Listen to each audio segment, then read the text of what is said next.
In my quest to read more Black literature, I've been especially drawn to books by and about women. Prior to, I hadn't explored gender studies. In the past, I would have considered myself a feminist due to my belief in gender equality. But as I read more about the Black experience, I've come to define myself as being more of a womanist.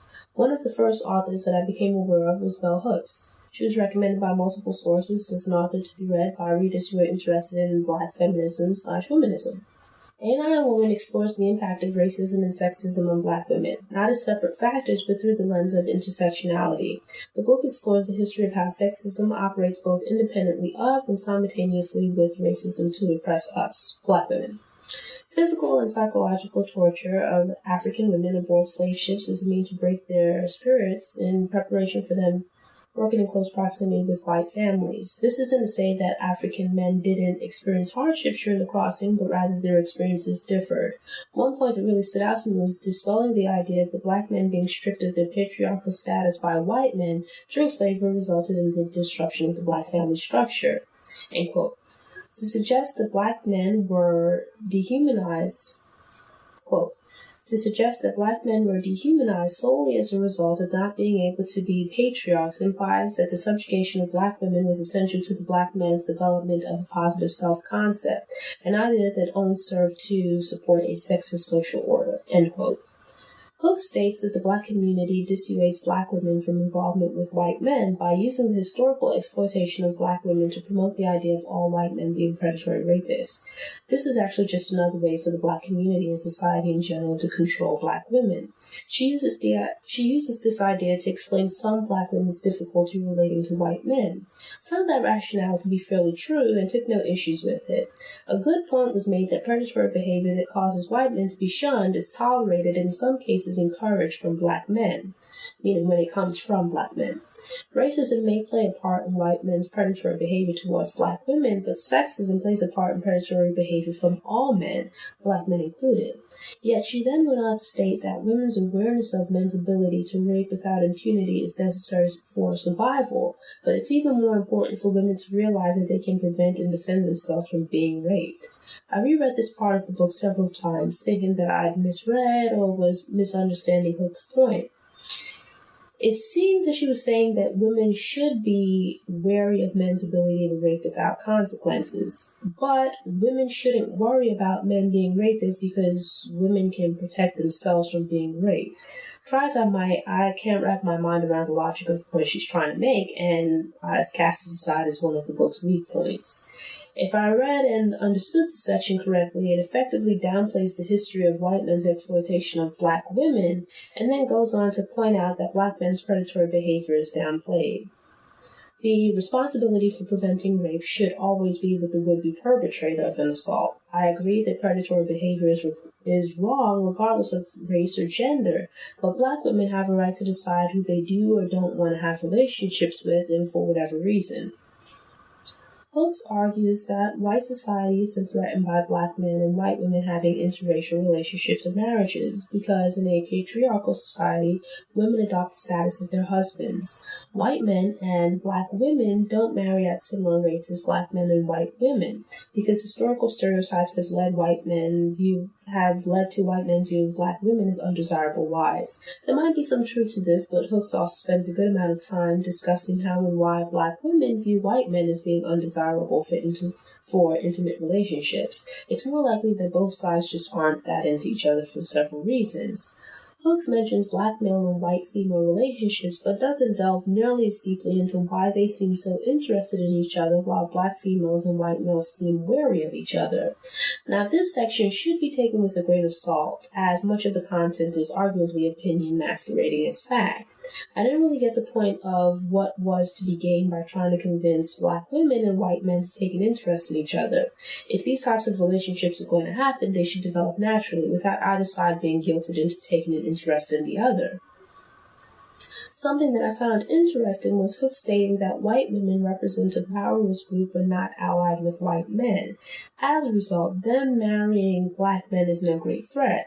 This is actually pretty sexist, as white women have less power than white men due to their gender, but equal or greater power than other groups due to their race. Brooks argues that interracial marriage between black women and white men is frowned upon because it would upset the white power structure. Yet white women are white, but their gender has prevented them from upsetting white male power. How would black women marrying white men accomplish this? Black women might bypass some limitations of their race by marrying white men, but would still be limited by their gender. In addition, if it's sexist for black men to become involved with white women as a means of getting revenge on white men, wouldn't it also be sexist, racist, and all kinds of hypocritical for black women and white men to become involved for the same reasons? Black women would be getting back at whom by becoming involved with white men?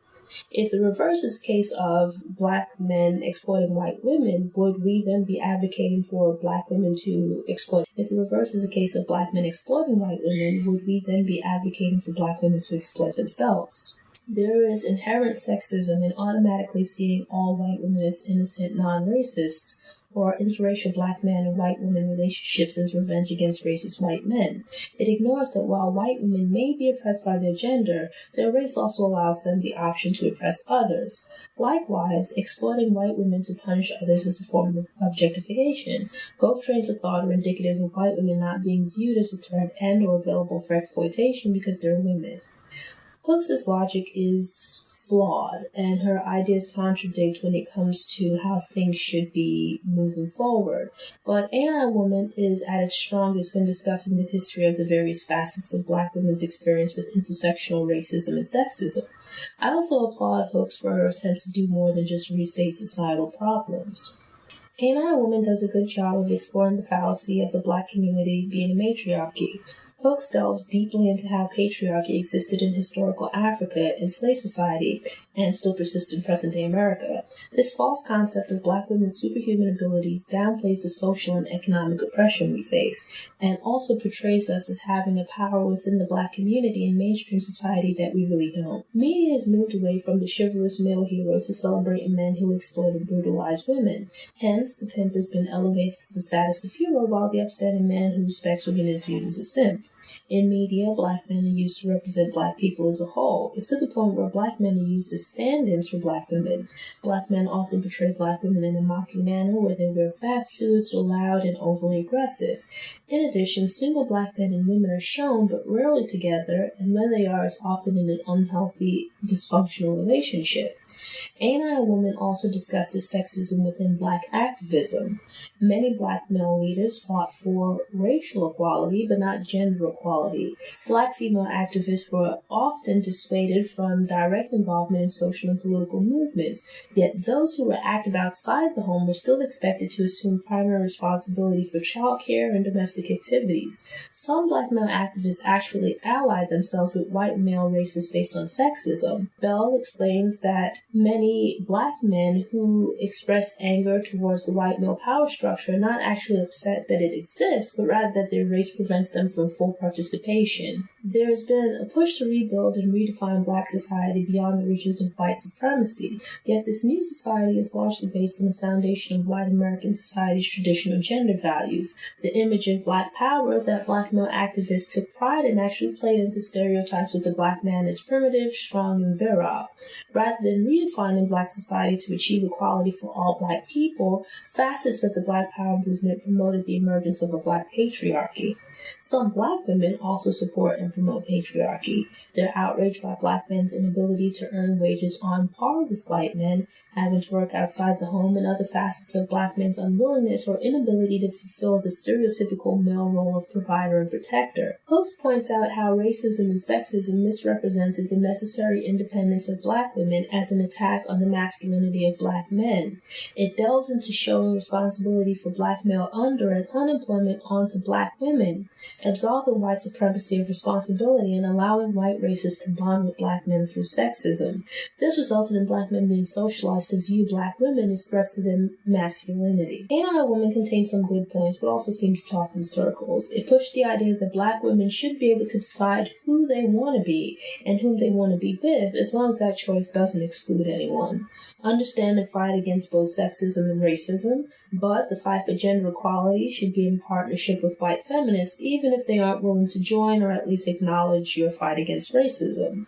Be open to relationships and friendships with white men, even if they have a history of sexist and racist oppression and aren't presently joining your fight against either. You might enjoy Ain't I a Woman if you're interested in gender studies, but especially black feminism and womanism. It shares some similarities with At the Dark End of the Street, but takes a different perspective on charting the journey of equality for black women. Thanks again for tuning in, and I hope you return to future episodes. For more information about Noire Histoire, visit the Noire Histoire website. There you'll find text, video, and audio for each episode all in one place.